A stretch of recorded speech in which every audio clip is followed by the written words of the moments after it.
Hi friends, ఈరోజు మా సోహిత్ నేను చెప్పినట్టు వాయిస్ ఓవర్ ఇస్తాడంట. ఓ గోల్ చేస్తున్నాడు ఇందాక నుంచి, కొంచెం వినేయండి. Hi, Jay. At the front of the beach, we feed the wire guy. Shark, a knife, a white koi. Bear got a sharp feet. Hi, Jay. I got something. And I had it. Got your feet. Put the white watch. What got the boy? ఇంక్షాలు నేను చెప్తా. Bye చెప్పు.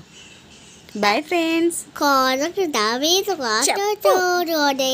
what about people culture, but bye. Okay bye. విన్నరా అండి? ఓ ఇందాక నుంచి goal చేస్తున్నాడు నేను వాయిస్ ఓవర్ ఇస్తా అని చెప్పి. నన్ను అసలు వాయిస్ చెప్పనివ్వట్లేదు. సర్లే అని చెప్పి ఇచ్చేసాను 10 minutes.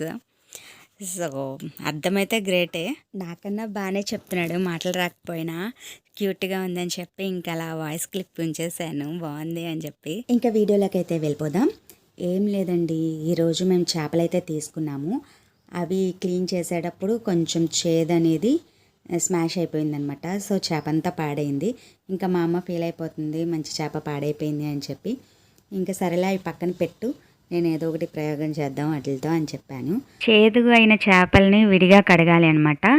అది కూడా నార్మల్ చేపలు కడిగిన దానికన్నా 3 times కడగాలి. మళ్ళీ లాస్ట్లో ఒకసారి నిమ్మకాయ, ఉప్పు, పసుపు వేసి కూడా ఒకసారి క్లీన్ చేసుకోవాలన్నమాట.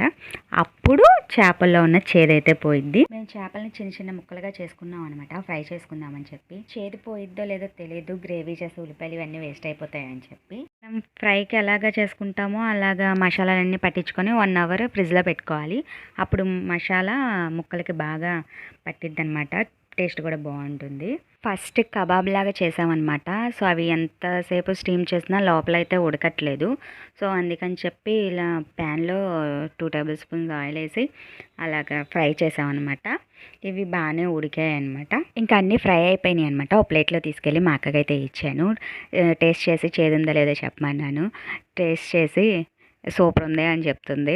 సూపర్ ఉందా ఎలా ఉందా అడగలేదు, చేదు పోయిందా లేదా అని చెప్పమన్నాను. లేదు పోయింది, చేదు లేదు అంది. సో కెమెరా ఆన్ చేయగలనే చూడండి ఎలా బిగుసుకుపోయిందో. సో అందుకని మేము కెమెరా ముందుకు అంతగా రావట్లేదు. సో సోహిత్తోనే ఎక్కువ వీడియోస్ చేస్తున్నాము. సో ఫైనలీ చేప చేదైతే లేదు. ఇక్కడ నుంచి నా రియల్ వాయిస్ ఓవర్గా ఇద్దాం అనుకుంటున్నాను. ఎందుకంటే ఎడిటింగ్ చేసేటప్పుడు 10 times వింటాం కదా, ఏమన్నా మిస్టేక్స్ ఏమన్నా మాట్లాడేమేమో అని చెప్పి. సో నాకు ఆ వాయిస్ ఓవర్ విని నా రియల్ వాయిసే నాకు వింతగా వినిపిస్తుంది. సో అందుకని చెప్పి రియల్ వాయిస్ కంటిన్యూ చేద్దాం అనుకున్నాను. సో ఈ వీడియో నచ్చినట్టయితే లైక్ చేయండి, ప్లీజ్ సబ్స్క్రైబ్ చేసుకోండి.